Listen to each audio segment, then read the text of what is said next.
Farhan, it was an up and down regular season from Elias Lindholm in his first season with the Canucks, but what kind of impact did he have in his Vancouver playoff debut?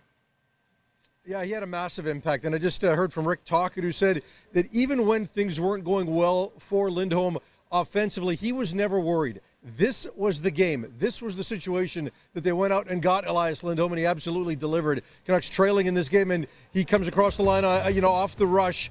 And, you could maybe call it a soft goal, but for UC Soros, but for Lindholm, look, he took the shot, he got it on net, and that hasn't happened enough for the Canucks. They only had 5 shots in the first period, so he makes the play to get his team going and break the seal, as JT Miller described it later, but then also the goal, the Dakota Joshua goal, he makes a good play behind the net to free the puck loose, get it to Garland, who gets it to Joshua.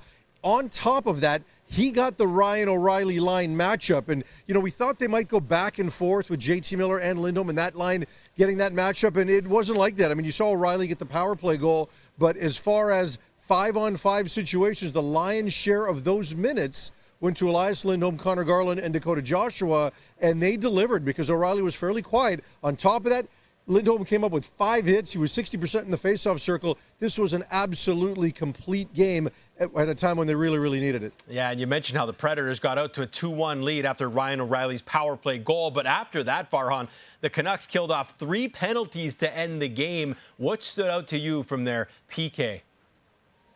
Well, they made some adjustments and they got a little more compact and they stopped giving up that cross-seam pass, which Nashville made look easy on that O'Reilly goal. They were also better as far as clearing the puck, which Rick Tocchet has said when the penalty kill has gotten into problems from time to time this season, that's generally been the biggest reason, but they were able to make most of those plays. They made some plays at the blue line in the final 3 penalties to deny some entries. But look, the Canucks were determined to be physical in this game. They had 10 hits, 4.5 minutes in, 39 on the night. If you're going to play like that, you're going to have to kill some penalties at some point, and they kept it a 1-goal game. That O'Reilly goal made it 2-1. If they give up a power play goal at that point again, they may not come back in this game, but they were able to stay within striking distance. Demko made the saves when he needed to. So this is a team that killed their last 14 penalties during the regular season. They've been up and down in that area all year, but they came into the playoffs with a little bit of momentum. The O'Reilly goal didn't kill that. It did kill their momentum in the second period. They were out shooting the Preds 8-1 before that first power play goal,